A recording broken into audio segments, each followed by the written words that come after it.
morning students, hope you are all doing well. So here we continue with our last minute revision for English, that is pre-finals या फिर special test के नाम से through out Telangana के various districts में जो English exam चल रहा है उनके लिए आज हम इस पर्टिकुलर वीडियो में क्वेश्चन नंबर 13, आपका जो क्वेश्चन नंबर 13 है तो उसको आज हम कवर करने वाले हैं. इट डजंट मीन दैट ये सिर्फ 13 ही हम कवर करेंगे. We are going to make videos for other I mean like other sections as well. इसके बाद नेक्स्ट वीडियो जो फॉलोइंग वीडियो होगी वो एडिटिंग पैसेजेस जहां पे आपको एरर्स आइडेंटिफाई करना है, ग्रामेटिकली उसको कैसे करेक्शन करना है, मैं वो बताऊंगा आपको.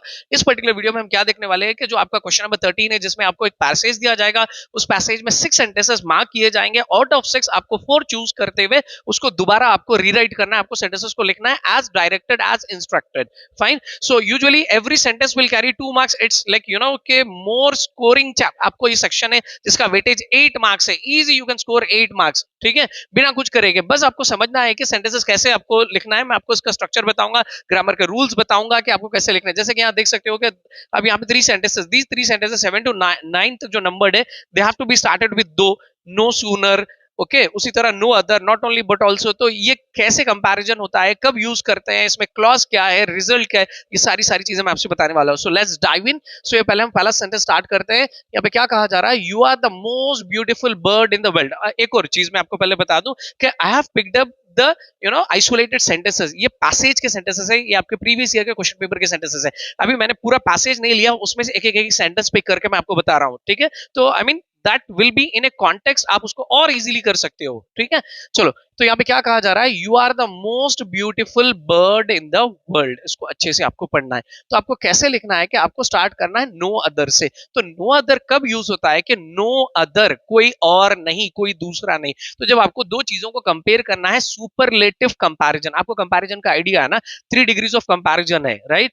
Positive degree, positive degree, comparative degree and superlative degree. Positive degree कैसी होती है, अगर आप 3 वर्ड्स आप ले लो, 3 adjective, tall, taller, tallest. Tallest जो होता है वो सुपरलेटिव डिग्री कहलाता है. तो वैसा यहाँ पे सुपरलेटिव कंपैरिजन होता है. ये देखिए, you are the most beautiful bird in the world.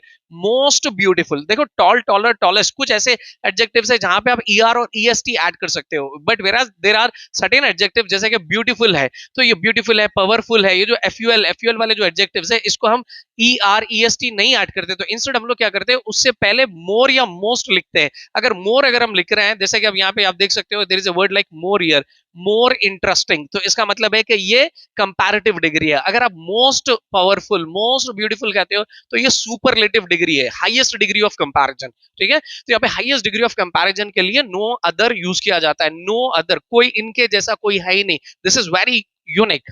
सो ये देखो, you are the most beautiful bird in the world. ये एक कॉन्टेक्स्ट से लिया गया है जहां पे फॉक्स कह रहा है क्रो को, काले कव्वे को कह रहा है कि you are the most beautiful bird in the world. Okay, so यहाँ पे कैसे लिखेंगे आप, नो अदर. नो अदर, कोई दूसरा नहीं. कोई दूसरा क्या, नो अदर बर्ड. मैं इसका आपको स्ट्रक्चर भी बताऊंगा, don't worry. When we do 2 more examples आपको अच्छे से समझ में आ जाएगा. No other, no other what, no other bird. कहां पे bird, no other bird in the world. No other bird in the world, क्या हो रहा है यहाँ पे कंपैरिजन के, कोई दूसरी बर्ड. ओके, सारे संसार में, सारी दुनिया में, no other bird in the world is as beautiful as you.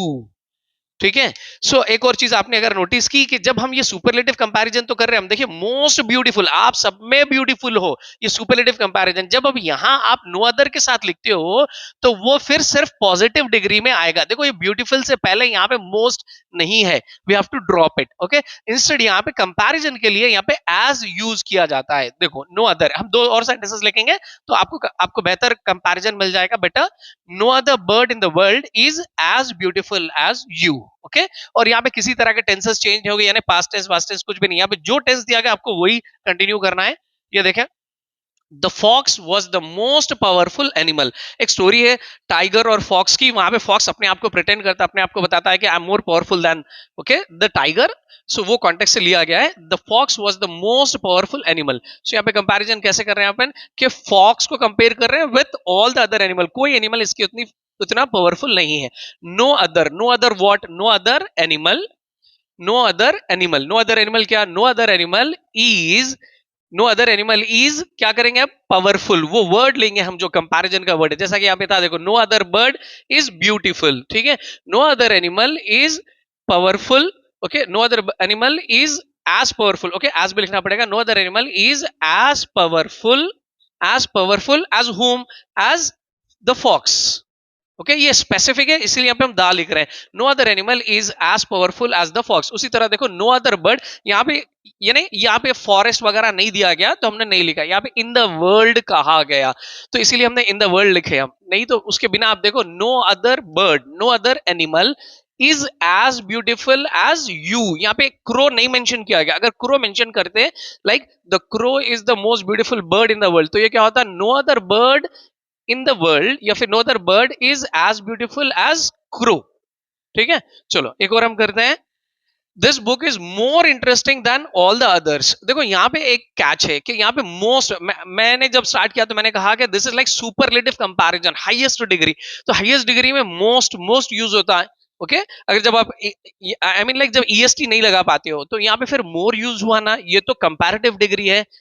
हाँ ये कंपैरेटिव डिग्री है, लेकिन आपने अगर यहाँ नोटिस किया तो यहाँ पे क्या कहा जा रहा है, than all the others. All सबसे यहाँ पे मोर इंटरेस्टिंग है, मतलब ये सुपरलेटिव ही है। ये देखो this book is more interesting than all the others, ये बुक बहुत इंटरेस्टिंग है सभी किताबों से, सभी बुक से। So no other what, no other book. Okay no other book, यहाँ पे देखो इन द वर्ल्ड वगैरह यहाँ इस तरह का, यानी in the library, in the school, वो सब नहीं है। So no other book is, no other book is what, no other book is as, no other book is as. देखिए ये कंपैरिजन में ये सब जगह एज आ रहा है, देखिए as as as. No other book is तो यहाँ पे वर्ब आ रहा है। Okay auxiliary verb is. Okay no other book, आपका जो कंपैरिजन की आपका जो सब्जेक्ट है वो सब्जेक्ट के बाद इज आ रहा है, फिर एज आ रहा है, is as. No other book is as interesting, no other book is as interesting as this book. Okay as this book, यहाँ पे क्या था, as the fox. Okay as you, तो यहाँ पे क्या होगा, एज दिस बुक या फिर as this one. Hope you understood it. Okay if you want I read out one more sentence, मैं एक और सेंटेंस आपके लिए पढ़ लेता हूं। ठीक है just give me a second, I will pick up a sentence जो इसी से रिलेटेड है। ओके चलिए यहाँ एक सेंटेंस है, Mount Everest is the highest mountain in the world. Okay Mount Everest, ऐसे सेंटेंस आपका दिया गया, Mount Everest is the highest mountain in the world, तो इसको आप कैसे लिखेंगे, नो अदर, नो अदर क्या, no other book, no other animal, no other bird. यहाँ क्या होगा, no other mountain in the world, यहाँ पे इन द वर्ल्ड यानी सबसे आप जिससे कंपेयर कर रहे हो, जहां पे कंपेयर कर रहे हो बताया गया, no other mountain in the world is as highest, okay, as powerful, okay, as beautiful as, okay, so no other mountain in the world is as high as the Mount Everest। ठीक है तो यहाँ पे highest जो EST जो होता है, जैसे कि यहाँ पे हमने मोर को ड्रॉप किया, मोस्ट को ड्रॉप किया, तो उसी तरह यहाँ पे ये भी ड्रॉप करना चाहिए। तो इसका आंसर आपका बनेगा no other mountain in the world is high, is as high as the Mount Everest. ठीक है so this is more than enough. For examples हमने डिस्कस किया, हम आगे जाते हैं। यहाँ देखिए यहाँ क्या कहा जा रहा है कि ये जो अब 3 सेंटेंस है इनको हमको लिखना है using not only but also. किससे, नॉट ओनली बट ऑल्सो। तो नॉट ओनली बट ऑल्सो कब यूज किया जाता है, when we have to compare two related ideas or two related actions जो equally important है। यानी नॉट ओनली उन्होंने ना के ये कर सकता है, बट ऑल्सो वो ये भी कर सकता है, यानी दोनों चीज कर सकता है, दोनों इक्वली कर सकता है, समान। ओके दो एक्शंस या फिर दो आइडियाज। तो ये देखिए, we can gather information on anything, full stop, we can also play games. Actually this is out of context, आपके सामने यहाँ पे है, ये आपके previous year question paper okay March 2004 का पैसेज से पिक किया गया, जहां पे कंप्यूटर के बारे में बात किया जा रहा है कि we can gather information from the computer on anything, we can also play games on computers. ठीक है तो कॉन्टेक्स्ट में आपको बताने के लिए कंप्यूटर वर्ड लिखा, आपको यहाँ पे लिखना नहीं है। तो अब हमको क्या करना है, नॉट ओनली बट ऑल्सो से ऐड करना है। तो इसको कैसे लिखेंगे कि इसमें ये जो फर्स्ट 2 वर्ड्स है ये एज इट इज आपको कॉमन एज इट इज लिखना है। Okay blindly write it, we can हम कर सकते हैं। मैं आपको स्ट्रक्चर भी बताऊंगा, don't worry. We can what, we can not only, okay we can not only what, we can not only gather. Okay बस इसको देखते हुए लिखो, we can not only gather what information, we can, आपको पूरा लिखना है, मैं स्पेस सेव करने के लिए इन्फो लिखा, we can not only gather information on anything. Okay we can not only gather information on anything. अब यहां से क्या स्टार्ट हो जाता है, but also. Okay but also, अब बट ऑल्सो क्या आ जाएगा, बट ऑल्सो आ गया ना, ये वी कैन स्किप कर दीजिए, वी कैन इज कॉमन। यहाँ पे ये 2 सेंटेंसेस थे फुल स्टॉप के साथ, आप उसको कंबाइन करके एक सेंटेंस में लिख रहे हो। तो यहाँ पे वी कैन ऑलरेडी आ चुका है, तो वी कैन हम नहीं लिखेंगे, बट ऑल्सो प्ले गेम्स, अब ये कंटिन्यू हो जाएगा, but also play games. Hope you understood it. Will do 2 more sentences, आपको बेटर क्लैरिटी आ जाएगी। ये देखिए, आई लव चॉकलेट्स, ये एक आइडिया है। Okay, I love vanilla ice cream too, मैं वेनिला आइसक्रीम भी पसंद करता हूं। तो आपको जैसे मैंने अभी बताया कि आपको क्या लिखना है, पहले ये कॉमन आ जाएगा, I love. Okay, that is the subject and the verb, subject और वर्ब्स। सब्जेक्ट यानी हु लव्स, ओके, वी आई, उसके बाद वर्ब, ये ऑक्सिलरी वर्ब है, ये आपका एक्शन वर्ब है, मेन वर्ब है। I love what, I love not only, यहाँ पे नॉट ओनली आ जाएगा कॉमन। आई, ये सब्जेक्ट वर्ब के बाद में नॉट ओनली कॉमन रहेगा यहाँ पे, not only. I love not only what, I love not only chocolates. Okay, अब इसके बाद क्या आएगा, I love not only chocolates but also what, देखो आई लव आ चुका है यहाँ पे, तो but also what, but also vanilla ice cream. ठीक है, बट ऑल्सो वैनिला आइसक्रीम, और टू नहीं आएगा यहाँ पे, ऑल्सो कवर हो चुका है। चलिए अब आगे जाते हैं। He enjoys reading books, he enjoys writing stories too.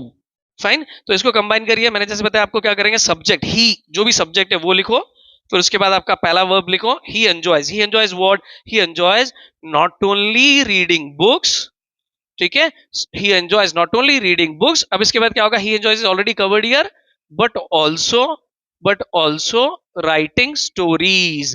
अब यहाँ पे आपको ये TO2 यानी ऑल्सो, ये ऑल्सो यहाँ आ चुका है, तो आप फिर दोबारा उसको नहीं लिखोगे, समझ में आ गया ना। तो यहाँ पे दोनों रिलेटेड आइडियाज है, reading books and writing stories. Okay, loving chocolates and ice cream, दो रिलेटेड आइडियाज, दो इक्वली इंपॉर्टेंट आइडियाज को no, okay, no not only और बट ऑल्सो से कंबाइन किया जाता है। चलिए अब आगे जाते हैं। अब दो से हमको सेंटेंस स्टार्ट करना है। तो ये दो में क्या होता है कि आपको एक फैक्ट को यहां पे लिखना है और उसका अपोजिट रिजल्ट लिखना है। याद रखो क्या बोला मैं आपको, fact and is opposite result. चलो आपको अभी समझ में आ जाएगा जब हम ये सेंटेंस पढ़ते हैं। यहां से स्टार्ट करते हैं, will go back there. The road was slippery, the road was slippery. Okay, road बहुत स्लिपरी है, कोई ऑयल है या कुछ ऐसी पानी है। ओके, ये एक फैक्ट है। ही ड्रोव वेरी फास्ट, तो ये अपोजिट उसका रिजल्ट है। जब स्लिपरी रोड होती है, जब पानी वगैरह होता है या ऑयल होता है रोड पे, we should not drive very fast, हमको फास्ट ड्राइविंग नहीं करनी चाहिए, समझ रहे हैं ना। तो आपको दो के साथ जब आप कंबाइन करना है, ये दो सेंटेंसेस को आप जब कंबाइन करते हो, तो उसमें एक आपका फर्स्ट पार्ट आपका, ओके, फर्स्ट पार्ट आपका क्या रहेगा, एक फैक्ट रहेगा, एक फैक्चुअल इंफॉर्मेशन रहेगी। ओके, और दूसरा पार्ट क्या रहेगा, उसका अपोजिट रिजल्ट, यानी फैक्ट के अपोजिट काम होगा। देखो, though the road as it is लिखना है, कुछ भी नहीं करना है आपको, ये दो सेंटेंसेस को सेम लिखना है, बस आपको ये फुल स्टॉप को हटा के कॉमा डालना है, एक सेंटेंस में बनाना है। दो the road was slippery, same यहां से यहां तक हो गया, कॉपी हो गया, ये फुल स्टॉप को कॉमा बनाइए। Though the road was slippery, he small letter, he drove very fast, खत्म। कितना सिंपल है। चलो ऊपर आओ। द हर्मिट, ओके, हर्मिट किसको कहा जाता है, the people who live in religious, saints जिसको कहा जाता है, सेंट या फिर मुतवल्ली उर्दू में कहा जाता है, हम हिंदी में सेंट कहते हैं। ओके, और यहाँ पे इंग्लिश में हर्मिट कहा जाता है। The hermit are the people who live in solitude, okay, जो भगवान से कनेक्ट होके रहते हैं, अलग से रहते हैं, यानी वर्ल्डली लाइफ से दूर रहते हैं। The hermit listen to the king, full stop, he did not speak, listen to the king, fact है कि उसने किंग को सुना, किंग जो कर रहा था उसको सुना, but he did not speak, लेकिन बात नहीं करा। उसका अपोजिट रिजल्ट, जब राजा कहता है तो इसको बात करना है, सुनना है, लेकिन नहीं करा। तो यहाँ क्या होगा, दो the hermit listened, यहाँ पे कोई लाइक टेंसेस चेंज नहीं हो गया, कुछ चेंज नहीं होगा। दो the hermit listen to whom, listen to the king, and then क्या होगा, कॉमा, ये फुल स्टॉप कॉमा बन जाएगा, comma, he did not speak। ठीक है, आपको कुछ नहीं करना है, जस्ट वहां से उठाना है और लिखना है। चलो ये करते हैं। He is very busy, he always finds time to help others. ये देखो, ये क्या होगा, फैक्ट है कि ही इज वेरी बिजी, अपनी जॉब में, अपने बिजनेस में बहुत बिजी रहता है, फिर भी ओके, उसके बावजूद भी he always find time to help others, लेकिन दूसरों की ओके मदद के लिए टाइम निकालता है। ओके, ये हमारे और आपके जैसे लोग होते हैं। ठीक है, चलो, दो ही is very busy, comma, he always, okay, busy रहने के बाद भी ये टाइम निकाल रहा है, अपोजिट है इसका, he always finds time to help others, right, got it. चलो अब यहां आते हैं। अब ये नो सूनर से हम करते हैं, I mean like no sooner से। ये नो सूनर किस लिए यूज होता है, जब आप सेंटेंसेस, इसमें भी दो सेंटेंसेस होते हैं, दो सेंटेंसेस को हमको कंबाइन करके लिखना है। ये थोड़ा डिफरेंट है, इसका सेंटेंस का कुछ स्ट्रक्चर होता है, इसको आप अच्छे से समझना है। बहुत फॉर्मल और कंसाइज वे वाला मैं बताऊंगा। इसमें दो वेज है लिखने के, मैं आपको जो मोस्ट एक्सेप्टेबल वे है वो बताऊंगा, ठीक है। ये किस लिए यूज होता है कि नो सूनर का मतलब है कि एक एक्शन के, एक इवेंट के होते ही immediately another action will take place, okay, ये बताया जाता है। ये देखो सेंटेंस हम पढ़ते हैं, he saw a big piece of bread, okay, इसकी कॉन्टेक्स्ट क्या है, क्रो की कॉन्टेक्स्ट है, the crow saw a big piece of a bread, he picked it up, crow has picked it up, ठीक है। so यहां पे क्या होता है कि दो एक्शंस है, आपको दो सेंटेंसेस है, दो सेंटेंसेस में दो एक्शंस है। आपका पहला एक्शन है सीइंग, देखना, दूसरा पिकिंग है, ओके। उसी तरह यहां देखो, the animal saw the tiger, seeing the tiger is one action, they ran away, running away is another action, ठीक है।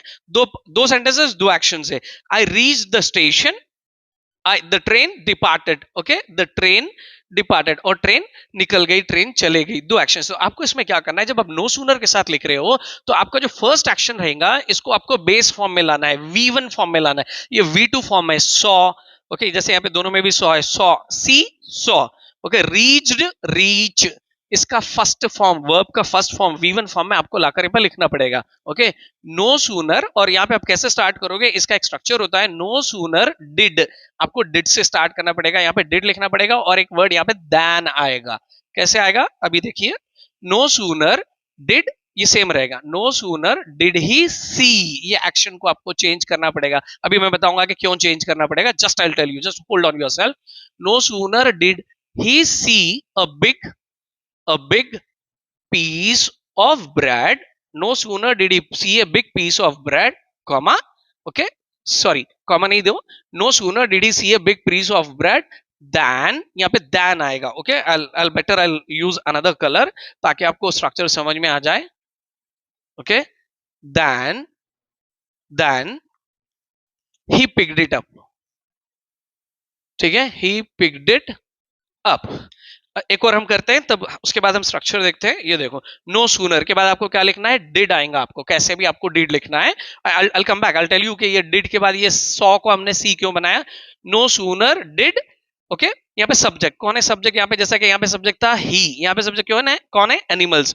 Subject is doer of an action, कौन एक्शन कर रहा है, कि animals saw the tiger, animals ने देखा। No sooner did the animals, okay, no sooner did the animals, no sooner did the animals, saw क्या हो जाएगा, see हो जाएगा। no sooner did the animals, no sooner did the animals see the tiger, see the tiger, इसके बाद क्या आ जाएगा, than आएगा, see the tiger than, यानी इसके बाद क्या किया, than they ran away, subject और फिर action, than they ran away, okay. चलो मैं आपको ये डिड्स के बाद ये एक्शन क्यों चेंज हुआ और ये एक्शन चेंज नहीं हुआ मैं आपको बताता हूं। ये देखिए, ये डिड है ना, हेल्पिंग वर्ब या ऑक्सिलरी वर्ब इसको कहते हैं। तो आपका ऑक्सिलरी वर्ब पास्ट टेंस में है, डू प्रेजेंट में होता है। डू का पास्ट फॉर्म क्या होता है, डिड, डू ये करो, डिड कर लिया, ओके, नेम चेसानु मैंने किया। तो जैसा कि ये पास्ट टेंस में है, अगर ऑक्सिलरी वर्ब पास्ट टेंस में है तो आपका एक्शन वर्ब प्रेजेंट में आना चाहिए, ओके। जैसे आप स्कूल में कहते हो अब, या फिर आपके टीचर पूछते हैं आपसे, why you did not come yesterday, why you did not came yesterday नहीं होगा, ओके। केम को आपको कम बनाना पड़ेगा, फर्स्ट V1 फॉर्म में लिखना पड़ेगा, क्योंकि डिड यूज कर रहे हो आप। Why you did not come yesterday, okay. Why you did not write the homework, why you did not wrote नहीं बोलेंगे, why you did not write. तो इसीलिए डिड के बाद ये आप डिड लिख रहे हो, डिड इंट्रोड्यूस कर रहे हो, तो इसीलिए इसको सी लिखना पड़ेगा, ओके। एंड देन यहां पे तो डिड नहीं है, इसलिए ये एक्शन पास्ट में ही रहेगा, ओके। देन के बाद जो एक्शन है आपका second action, then he picked it up, okay, then they run away, same as it is वहां से लेके लिखना है। चलो अभी देखो आपको अच्छे से समझ में आएगा। नो सूनर, उसके बाद क्या आएगा, डिड, नो सूनर, ये इसका स्ट्रक्चर है। जब आप नो सूनर से लिख रहे हो तो ये फॉर्मल स्ट्रक्चर आपको ऐसे ही लिखना पड़ेगा, this is the more acceptable one. No sooner did, उसके बाद subject, no sooner did I, अब रीच्ड क्या हो जाएगा, रीच हो जाएगा। No sooner did I reach the station, no sooner did I reach the station, okay. Then, okay, then let us use another colour consistency के लिए। Then क्या हुआ, then the train the subject, okay, और ये verb वैसे ही रहेगा, ये change नहीं होगा, उसका फॉर्म वही रहेगा, देन द ट्रेन डिपार्टेड। ठीक है, अभी हम कंटिन्यू करते हैं इफ वाले सेंटेंसेस से। अभी right now in this part we are going to see the sentences, 3 sentences on if, फिर एज सून एज और डायरेक्ट इनडायरेक्ट स्पीच। ये बहुत इंपॉर्टेंट है और बहुत बच्चों को ये कंफ्यूजिंग होती है। एंड देन व्हाइल और व्हेन। ठीक है, व्हेन भी ऑलमोस्ट ऐसे इक्वल होता है। I couldn't write the sentences due to lack of space, मैं आपसे ओरली डिस्कस करूंगा। चलो यहां से स्टार्ट करते हैं। ये इफ वाले जो सेंटेंसेस होते हैं, यानी you know sometimes they will be giving you one whole sentence, आपको इफ से स्टार्ट करके लिखना है, या फिर आपके पास दो सेंटेंसेस होते हैं, as you can see here this is one part and this is another part. So ये दो सेंटेंसेस को आपको इफ से स्टार्ट करके लिखना है। तो इसमें क्या होता है कि इफ से हम कब लिखते हैं कि इफ, याद रखिए, इफ के बाद एक कंडीशन होता है और उसका रिजल्ट होता है। Very simple, okay. I don't have space to write the structure, but please remember it, you make a note of it कि इफ के बाद आपको एक कंडीशन आएगा, एक क्लॉज आएगा एंड देन अ रिजल्ट, उसका रिजल्ट। इफ अगर ये होगा तो उसका ये रिजल्ट होगा। ये देखो, you can have a piece, पहले यहां से स्टार्ट करते हैं, एक सिंपल सेंटेंस से कर लेते हैं। You are tired full stop, you are tired full stop, you can take rest for a while. Okay, so यहां पे आप कैसे लिखो, और एज इट इज लिखना है भाई। ये पर्टिकुलर दो सेंटेंसेस देखिए, if you are tired, okay, if you are tired, ये क्लॉज है यानी कि कंडीशन है। इफ यू आर टायर्ड, अगर आप टायर्ड हो, comma, if you are tired, as it is लिख लो, ये वाई कैप स्मॉल कर लो। If you are tired you can take rest for a while. ठीक है, सो पहले यहां पे क्या हो गया, कंडीशन आ गया कि इफ यू आर टायर्ड, ये कंडीशन है, then you can take a rest. अगर आप टायर्ड हो तो ही आपको ये रिजल्ट होगा, ये इफेक्ट होगा, कॉज एंड इफेक्ट है ये। ठीक है, चलो ये देखेंगे फिर विल को आप। यू वेक अप अर्ली, आप जल्दी उठ जाइए। You will have time to more time to study, you will have more time to study. चलो, अगर आप जल्दी उठेंगे तो आपको टाइम है, यानी ये कंडीशन होगा तो ये उसका इफेक्ट होगा, ये उसका रिजल्ट होगा। If you wake up, if you wake up early, comma, you will have more time to study। ठीक है, अब ये देखते हैं। चलो, ये मैंने क्यों लास्ट में बताया, अभी आपको समझ में आ जाएगा कि ये एक कंप्लीट सेंटेंस है। This is also from your previous 2024 paper. You can have a peaceful life when you use a computer wisely. Okay, computer का अगर हम मिसयूज कर रहे हैं, उस पर गेमिंग कर रहे हैं, ऐसे वैसे चीजों में टाइम खराब कर रहे हैं, ब्लैक होल की तरह है वो, तो फिर you will have a disturbing life. Okay, you will waste all your time. So if you, okay, कि अगर इफ यू क्या, यू अगर क्या कंडीशन होगा, if you use a computer wisely. इस बार कंडीशन पीछे दिया गया है, ओके, क्योंकि ये एक सेंटेंस है। If you use a computer, in short में लिख रहा हूं, आप पूरा लिखना है। If you use a computer wisely, comma, what you can have a peaceful life. ठीक है, तो आप इसको पूरा अच्छा सा क्लियरली लिख लेना। Hope you understood it. If condition, अगर ये कंडीशन सेटिस्फाई हो रहा तो ये उसका इफेक्ट होगा, ये रिजल्ट होगा। चलिए अब आते हैं हम as soon as. As soon as almost same as no sooner. Okay, no sooner then वाला जो था ना, कि एक एक्शन का होती दूसरा action, right, immediately after. As soon as का मतलब होता है immediately after. Okay, completion of an action leads to another action. ये देखो, अभी आपको समझ में आएगा। The king turned back to leave, राजा अभी जा रहे थे। He saw someone came running towards him, यानी ये एक्शन हुआ, he turned होते ही किस, he saw, उन्होंने देखा, राइट। तो इसको हम स्टार्ट करना है as soon as से। as soon as what, as soon as the king turned, as soon as the king turned back to leave, comma, what did he see, he saw, past tense, यानी कि tenses यहाँ change नहीं करने का आपको। Okay, यहाँ पे did वगैरह नहीं है। he saw someone, okay, came running towards him। ठीक है, समझ में आ गया, इजी है ना। यानी एक एक्शन होते ही, as soon as he turned होते ही he saw someone, उन्होंने दूसरा, यानी टर्न एक एक्शन है, फिर saw देखा दूसरा एक्शन, यानी completion of one action leads to another action. ये देखिए, she finished her homework, full stop, she went to bed, यानी काम कंप्लीट करके bed, okay, she went to sleep। as soon as she, as it is आपको लिखना है, okay, ये small कर लीजिए। as soon as she finished her homework, comma, she went to bed। okay, चलो उसी तरह, they reached the airport, full stop, they checked in for the flight, check in। okay, as soon as they reached the airport, comma, they checked in for the flight। बस उतना ही, airport को पहुंचे और flight को check किया, बहुत simple है। Okay, यहाँ पे कुछ one direct to indirect speech question तो कैसे भी आपको होता है। Now let's look at the direct to indirect speech.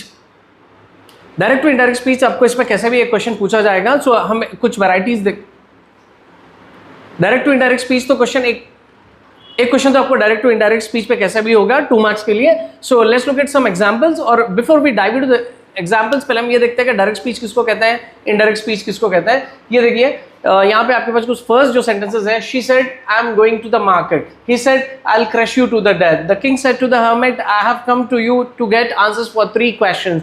सो ये जो किंग के वर्ड्स है, या ही के वर्ड्स है, या शी के जो वर्ड्स है, I mean the words that are in the quotation marks, ये जो कोटेशन मार्क्स में है इसको कहा जाता है डायरेक्ट स्पीच। ठीक है, तो इसको आपको इनडायरेक्ट स्पीच में लिखना है, राइट। सो इनडायरेक्ट स्पीच में लिखने के से यहाँ पे कुछ चेंजेस होते हैं।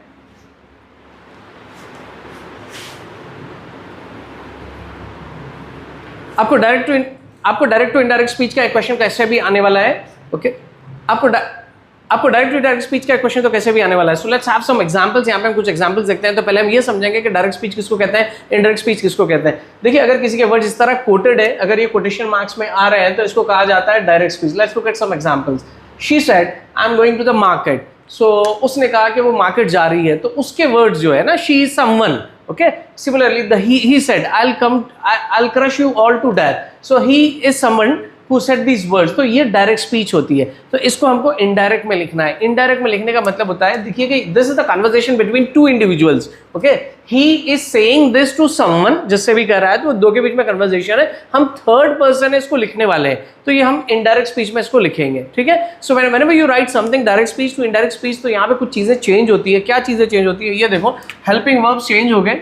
ओके, जिसको ऑक्सिलरी या मॉडल वर्ब्स कहा जाता है। मानो कि अगर कहीं पे आपको आर है, it will change to were, am या फिर इज है, एम वॉज होगा, इज भी वॉज होगा, हैज एंड हैव हैड हो जाएगा, may might shall should can could, ये यूजुअली ये रेगुलर वंस है। और भी हेल्पिंग वर्ब्स चेंज होंगे।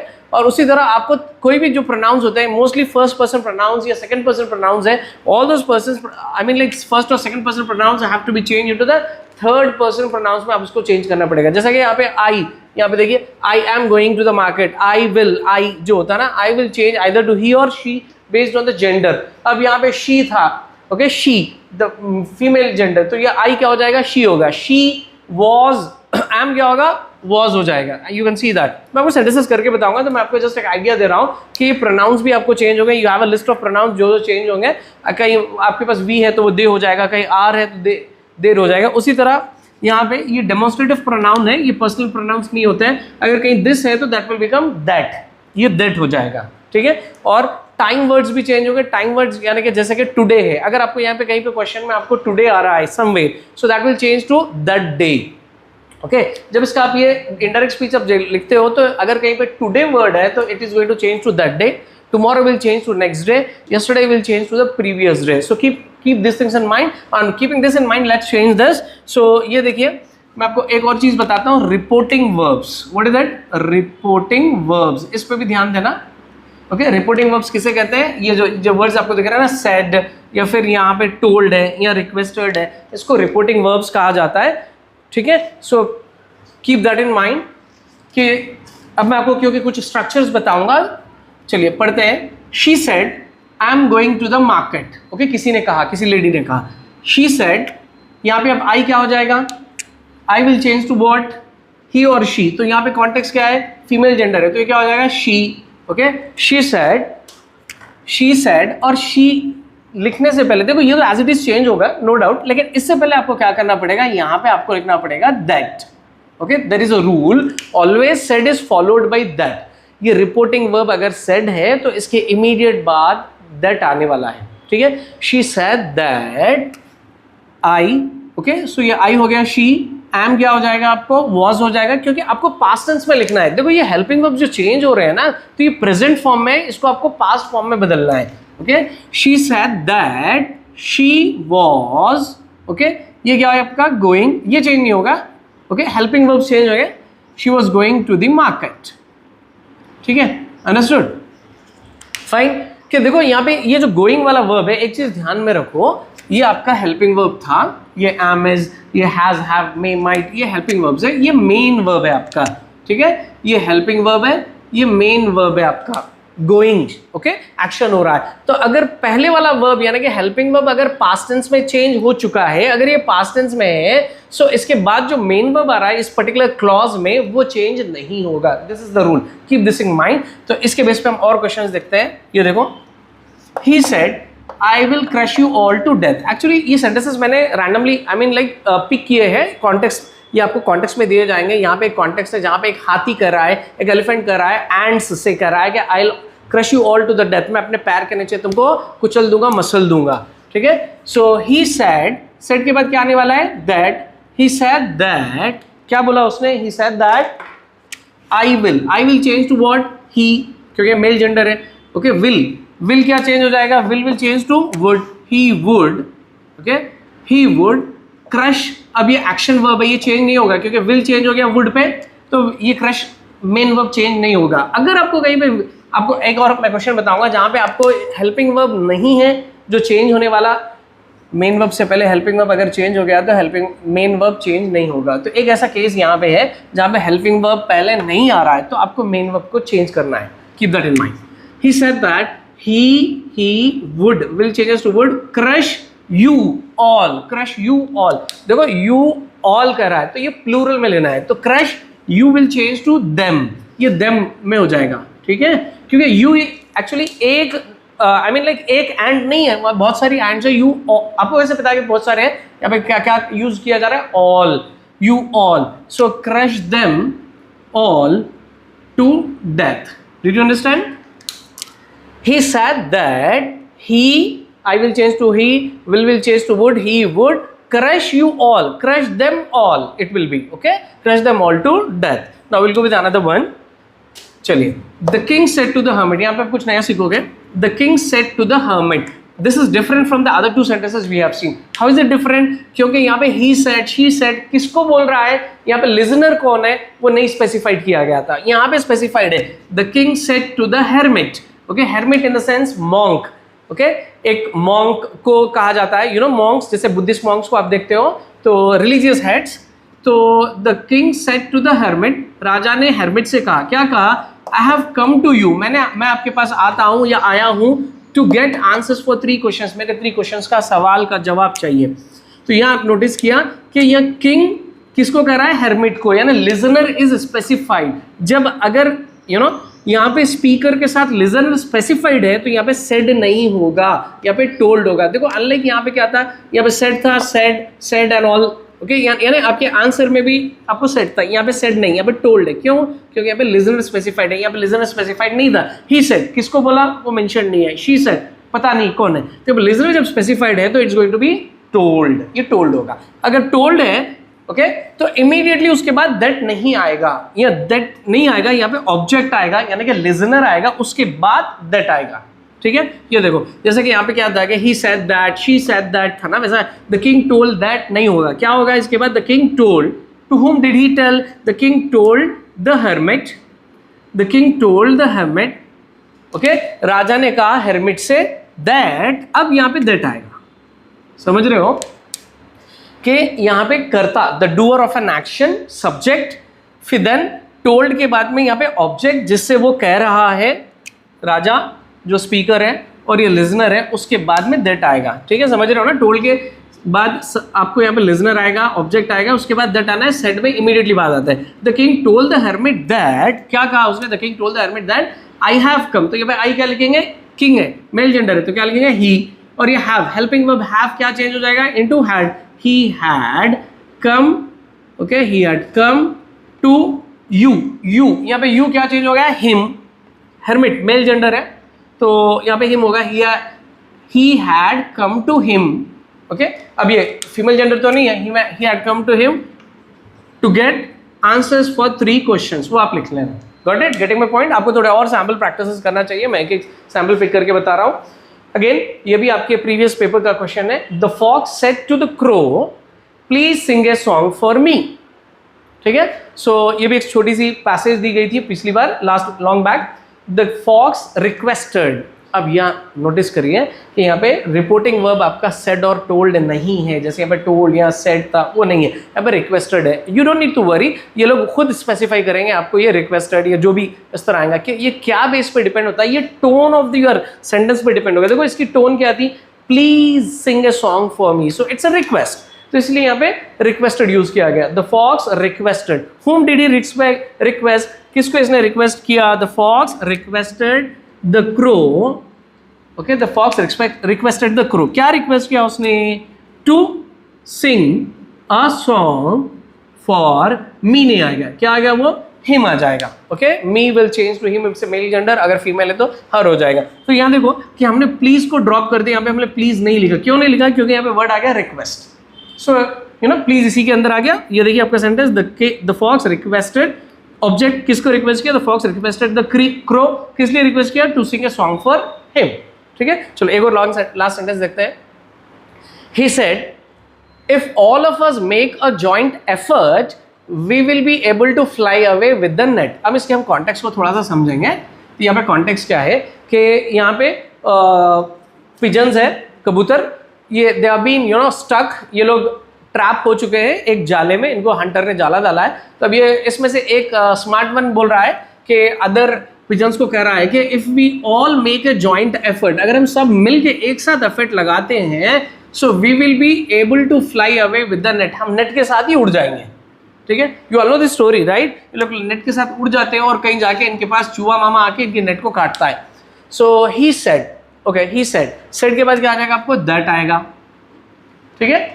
He said that if, ये कंटिन्यू होगा, if all of us क्या हो जाएगा, just we had it, okay, I think I have erased that, so चला गया यहाँ से। So he said that if all of us क्या हो जाएगा, them, ये help, ये pronoun है, ये pronoun change होगा। He said that if all of them make a joint effort, यहाँ पे make क्या हो जाएगा बताइए, made हो जाएगा। ये मेन वर्ब है, ये एक्शन वर्ब है, इसको चेंज करें। देखो अभी तक हमने कभी गोइंग को नहीं चेंज किया, गोइंग था, क्रश था, ठीक है, कम था, राइट। क्यों था कि इससे पहले वाला जो हेल्पिंग वर्ब था, जैसा कि हैव था, कम से पहले हैव था, that has been change to had, okay. Crush से पहले क्या था, विल चेंज हो गया था वुड पे, गोइंग से पहले एम चेंज हो गया था वॉज में, तो इससे पहले कोई हेल्पिंग वर्ब नहीं है। इफ एक कंडीशनल वर्ड है, okay, all, okay, so it is referring again to a group of people, of is a preposition, us is a pronoun, यानी यहाँ पे ये चार वर्ड्स में कोई हेल्पिंग वर्ब नहीं है जो चेंज हुआ। अगर ये हेल्पिंग वर्ब होता, चेंज होता, तो हम इसको मेक ही रखते, तो कोई हेल्पिंग वर्ब नहीं है, तो इसलिए मेक चेंज हो जाएगा, आपका क्या बन जाएगा, मेड हो जाएगा, ठीक है। he said that if all of them made what, made a joint effort, okay, comma, we will be able to fly away, तो अब we क्या हो जाएगा, they हो जाएगा। I think it's there, no, I have erased it, okay, so you can just go back to the video and see that कि we will change to they यहाँ पे अब will change हो जाएगा would, I'll tell you why, they would be able to